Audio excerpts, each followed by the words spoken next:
Hey, what is up guys, Zokran1993 here, and today's video is going to be a new Digimon deck profile about the Miragegaogamon deck. So let's get started, but before we start, subscribe to the channel if you're not already, give a like on the video if you like it, and consider sharing this video with your friends who love the Digimon world.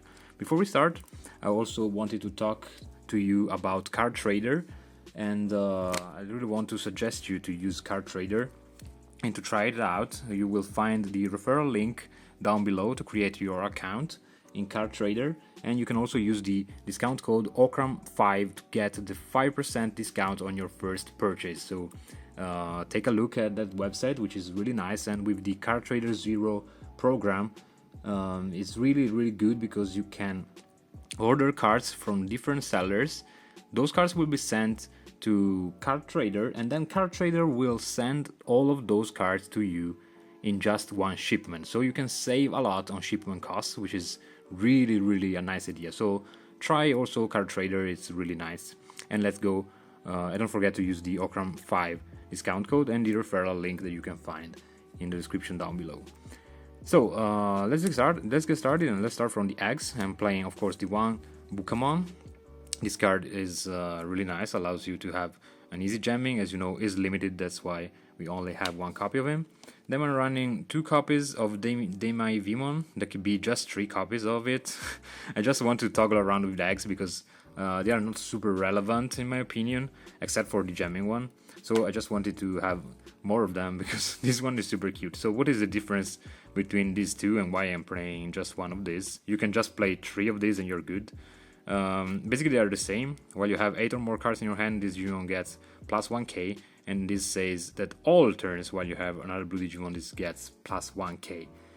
Just one of these because I hope to see this in mid-late game when you will have maybe a Miragegaogamon and a Gaomon together on the field, and this plus 1k also in the opponent's turn comes in handy because we can transform our Digimons in blockers as well, and we will see how really soon.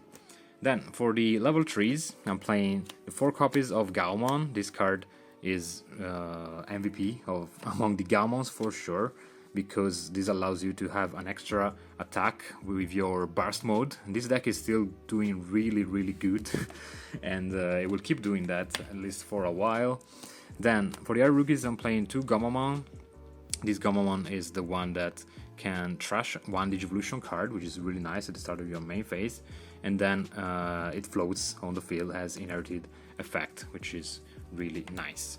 And then for the blockers, 2 Biomons and 2 Crabmons. You can play just 4 of Biomon or 4 of Crabmon.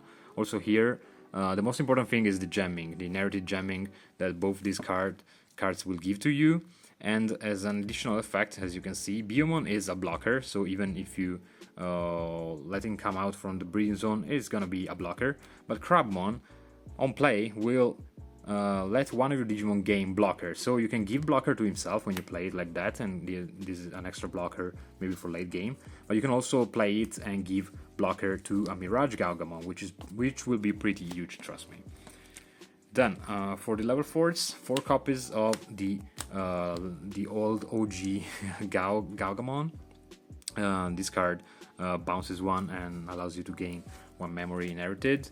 And then 4 copies of the latest Gaogamon. This is really good for jamming, and this is really good because of the wind evolving effect, especially when done together with this one. So you play this after you have burst mode on your side of the field, and then you can digivolve into Gaogamon for free because you will gain 1 memory from the inherited, and absolutely, I guess, in late game another memory here. So you pay 2, you gain 2, and you give an extra card to an opponent, which is an extra attack for your burst mode.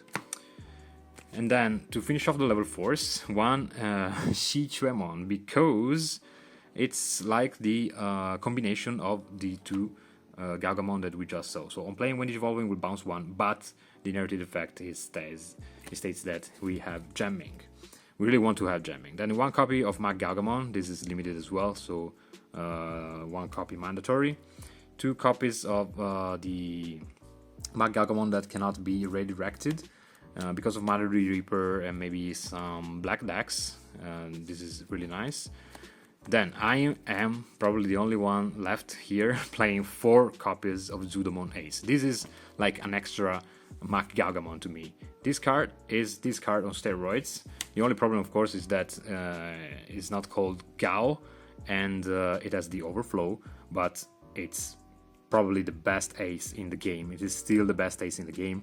This will shift a lot for real. Also play it for 4 and then going into Miragegaogamon.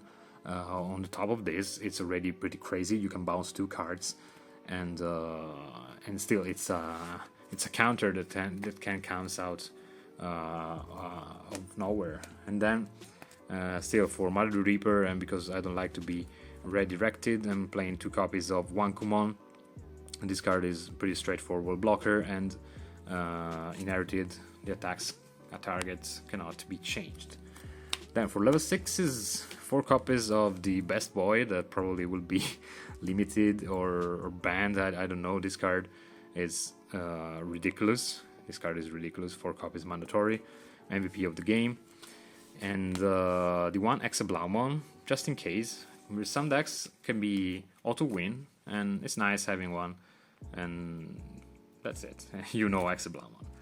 Then for finishers, the 2 burst modes. This card also is completely broken and nonsense.